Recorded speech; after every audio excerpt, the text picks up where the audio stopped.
बदलापुर नाम का एक छोटा सा गांव था, जहां इस बार गर्मी ने जैसे कहर ढा रखा था।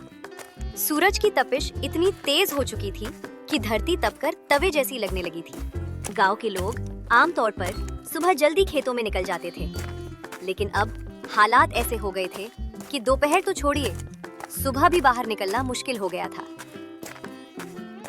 गांव के कोने पर एक पुरानी पनघट के पास छोटा सा ठेला लगता था, जहां हरिया जलजीरा बेचता था।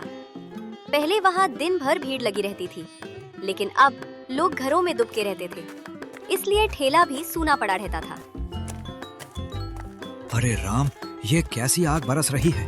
पहले गांव के लोग मेरे जलजीरा पानी के दीवाने रहते थे। आज ऐसा दिन आ गया है कि गर्मी के कारण कोई मेरे ठेले पर खड़ा भी नहीं होता है। पास ही खड़ा एक लड़का चंदू धीरे से बोला, दादा, अब तो धीरे धीरे गांव में सूखा पड़ रहा है। आपको अपना ठेला खुद ही बंद करना पड़ेगा। कोई और काम देखो, अब तो पानी भी नहीं बचा। हाँ बेटा, तू सही बोल रहा है। अब सब ऊपर वाले का भरोसा है। गांव में सन्नाटा पसरा था। सिर्फ गर्म हवा की आवाज और सूखी पत्तियों की सरसराहट सुनाई दे रही थी। गांव के दूसरे छोर से तभी एक आदमी लड़खड़ाते हुए वहां पहुंचा। उसका नाम रघु था। राम राम चाचा, क्या थोड़ा सा पानी मिल सकता है? गला जैसे जल रहा है।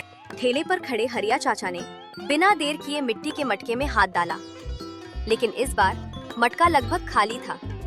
बड़ी मुश्किल से उन्होंने थोड़ा सा पानी एक पुराने गिलास में डाला और रघु की तरफ बढ़ा दिया। रघु ने कांपते हाथों से गिलास लिया और एक ही सांस में सारा पानी पी गया, जैसे कई दिनों से प्यासा हो। भगवान आपका भला करे चाचा। उसने राहत की सांस लेते हुए कहा, इस तपती आग में काम करना भी अब सजा जैसा लगने लगा है, लेकिन क्या करें, घर चलाने के लिए मेहनत तो करनी ही पड़ेगी। बिल्कुल बेटा, पेट की आग सबसे बड़ी होती है। सुना है तुम्हारे इलाके में भी पानी की किल्लत बहुत बढ़ गई है। हाँ चाचा, 2 दिन से हैंडपंप भी जवाब दे चुका है। जो पानी बचा था वो भी अब बदबू मारने लगा है, पीने लायक नहीं रहा। लगता है इस बार हालात बहुत खराब होने वाले हैं। सरकार से मदद की बातें तो हो रही हैं। सुना है पानी के टैंकर भेजे जाएंगे, राशन भी मिलेगा। लेकिन अगर हालात ऐसे ही रहे तो गांव का आखिरी बोरवेल भी ज्यादा दिन नहीं टिकेगा। रघु की बात सुनकर दोनों के बीच सन्नाटा छा गया। गर्मी की लपटें जैसे अब और तेज महसूस होने लगी थी। ठीक है चाचा, अब चलता हूँ, घर पर भी इंतजाम देखना है। इतना कहकर वह वहाँ से चल पड़ा। गांव की सूनी पगडंडी पर चलते हुए उसकी चाल तेज होती जा रही थी। लू के थपेड़े उसके चेहरे को ऐसे झुलसा रहे थे जैसे कोई आग के पास खड़ा हो। कुछ देर बाद वह अपने छोटे से कच्चे घर के सामने पहुंचा। घर के अंदर उसकी पत्नी कलावती बेचैनी से उसका इंतजार कर रही थी। उनकी छोटी बेटी मोहिनी एक पुरानी चारपाई पर लेटी हुई थी। चेहरा तप रहा था। जैसे ही रघु अंदर आया, कलावती घबराकर बोली, आ गए? इतनी देर क्यों हो गई? सब ठीक तो है ना? हाँ, बस रास्ते में रुक गया था। सब जगह बस यही हाल है। पहले मुझे थोड़ा पानी दे दो, गला पूरी तरह सूख गया है। पानी? घर में एक बूंद भी नहीं बची। क्या मतलब? सुबह जो थोड़ा सा पानी बचा था वो मैंने मोहिनी को दे दिया। उसे तेज बुखार है, पूरा शरीर जल रहा था। नल सूख चुका है, पास का गड्ढा भी खाली है। अब समझ नहीं आ रहा क्या करें। उसके चेहरे पर चिंता, थकान और बेबसी एक साथ दिखाई दे रही थी। ठीक है, मैं अभी निकलता हूँ। कहीं ना कहीं से पानी का इंतजाम करना ही पड़ेगा। आज काम भी नहीं मिला। धूप इतनी तेज थी कि किसी ने मजदूरी के लिए बुलाया ही नहीं। कल कोशिश करूंगा, अगर शहर से टैंकर आए तो थोड़ा पानी खरीद लाऊंगा। पर सुना है वो टैंकर गांव तक पहुंच ही नहीं रहा। क्यों? रास्ते में ही कुछ बड़े लोग उसे रोक लेते हैं और वो पानी खरीद लेते हैं और वही पानी गांव वालों को महंगे दामों में बेचते हैं। इतना महंगा पानी हम कब तक खरीद पाएंगे? कुछ देर दोनों खामोश रहे। फिर कलावती ने खुद को संभालते हुए कहा, कोई बात नहीं, हम मिलकर कोई रास्ता निकाल लेंगे। तुम पहले थोड़ा आराम कर लो। रघु थके कदमों से पास पड़ी चारपाई पर बैठ गया। तभी चारपाई पर लेटी मोहिनी धीमी आवाज में बोली, पापा, मुझे बहुत प्यास लगी है, गला जल रहा है, पानी दे दो ना। रघु का दिल जैसे टूट गया। वह बेटी के पास गया और उसके सिर पर हाथ फेरते हुए बोला, बस बेटी, थोड़ी देर और सहन कर लो, मैं अभी पानी लेकर आता हूँ। लेकिन अंदर ही अंदर वो जानता था कि उसे खुद नहीं पता पानी कहाँ मिलेगा। फिर भी वह उठा और बिना एक पल गवाए घर से बाहर निकल गया। गांव की गलियां पूरी तरह सूनी पड़ी थीं। दोपहर का समय था और धूप इतनी तेज कि जमीन से भाप उठती हुई महसूस हो रही थी। रघु तेजी से चलता हुआ गांव के मुख्य चौक की तरफ बढ़ा। वो जगह जो कभी लोगों की भीड़ और आवाजों से भरी रहती थी, आज बिल्कुल वीरान थी।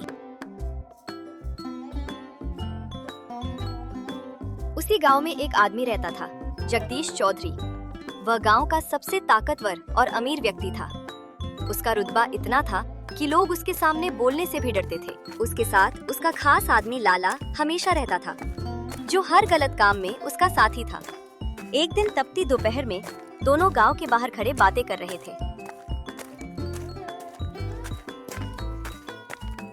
मालिक, इस बार तो गर्मी ने सबको बेहाल कर दिया है।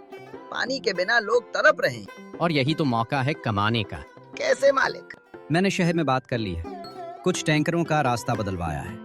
वो सीधे गांव नहीं आएंगे। हम वही पानी ऊंचे दामों में बेचेंगे।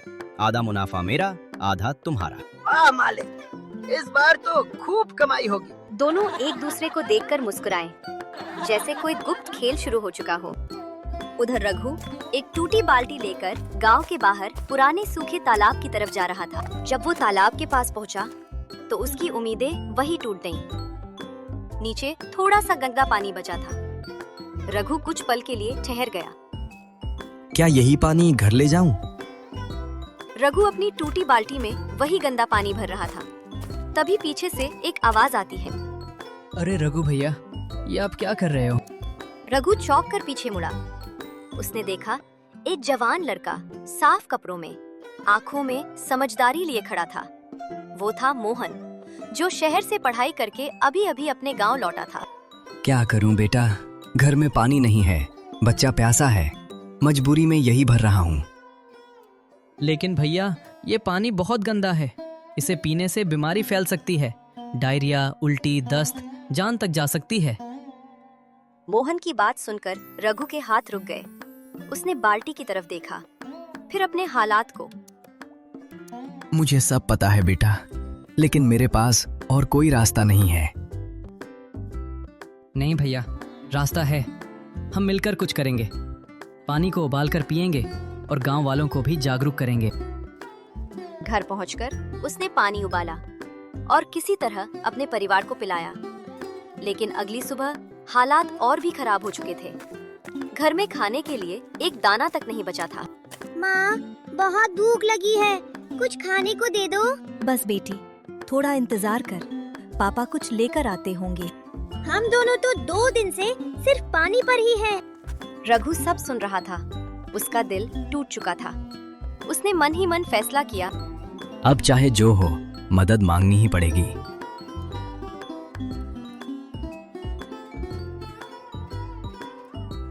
कुछ देर बाद वह सीधे भानु प्रताप सिंह की हवेली के सामने खड़ा था। भानु प्रताप बाहर आया। रघु ने हाथ जोड़कर कहा, मालिक, घर में कुछ भी नहीं बचा, बच्चा भूखा है, अगर थोड़ी मदद मिल जाए तो।